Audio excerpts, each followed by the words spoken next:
जय मसीह की दोस्तों, एक बार फिर से आप सबका स्वागत है एक नए वीडियो के साथ।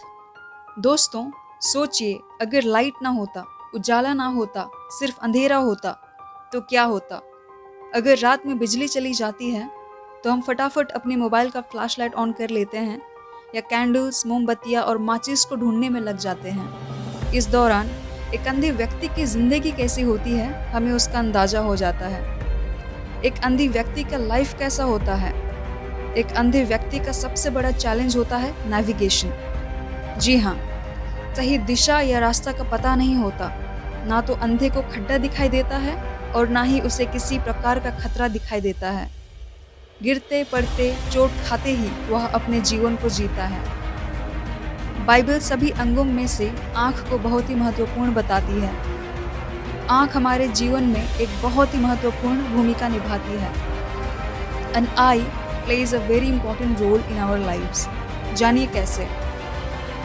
बाइबल मत्ती 6 अध्याय 22 और 23 पद में बताती है कि शरीर का दिया आँख है, इसीलिए यदि तेरी आँख निर्मल हो तो तेरा सारा शरीर भी उजियाला होगा, परंतु यदि तेरी आँख बुरी हो तो तेरा सारा शरीर भी अंधियारा होगा। आइए कुछ उदाहरण देखते हैं। जब हमारी आँखें किसी धन, दौलत, पैसे वाले व्यक्ति को देखती है तो हमारे हृदय में धनवान बनने की अभिलाषा जाग जाती है और हमारा मन सब समय धनवान बनने के विषय में सोचता रहता है और गलत विचारों की ओर चला जाता है और अंत में पाप को जन्म देता है। अब यहाँ पर अंधेरा मृत्यु और विनाश, कैद और आध्यात्मिक अंधकार यानी स्पिरिचुअल डार्कनेस का प्रतीक होता है। अगर हम रोमांटिक लव स्टोरी वाली फिल्में देखते हैं तो हम निश्चित रूप से वही काम करने के लिए ललचाएंगे जैसा कि फिल्म में दिखाया गया है।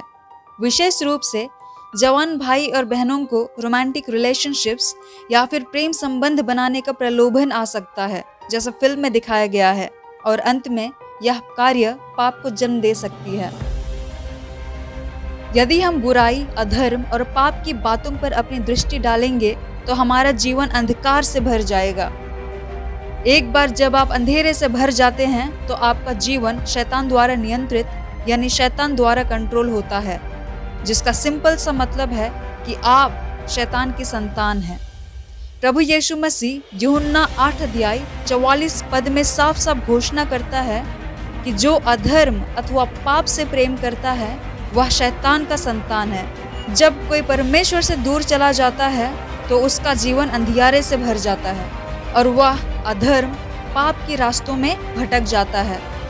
इसीलिए हमें शैतान की योजना से बहुत सावधान रहने की आवश्यकता है और केवल उन्हीं चीज़ों को देखना चाहिए जो हमारे शरीर को प्रकाश से भर देती है, जो अंत में हमें हमारे आत्मिक जीवन को मजबूत बनाती है और हमारे प्रभु यीशु मसीह के धर्मी मार्ग में चलने में मदद करती है। हमें वह हर चीज़ देखने या करने से बचना है जो परमेश्वर की नज़रों में पाप है।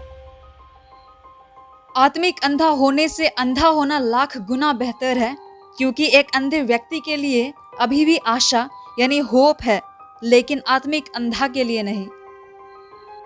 मत्ती 5 अध्याय 30 पद कहता है, यदि तेरा दायां हाथ तुझसे पाप करवा रहा है तो उसे काट कर दूर फेंक दे, क्योंकि तेरे लिए यह अच्छा है कि तेरे शरीर का एक अंग नष्ट हो जाए बजाय इसके कि तेरा पूरा शरीर ही नरक में चला जाए।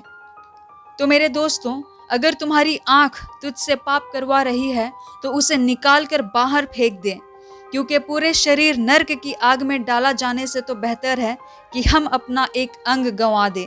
सत्य को जानो तो सत्य तुम्हें स्वतंत्र करेगा।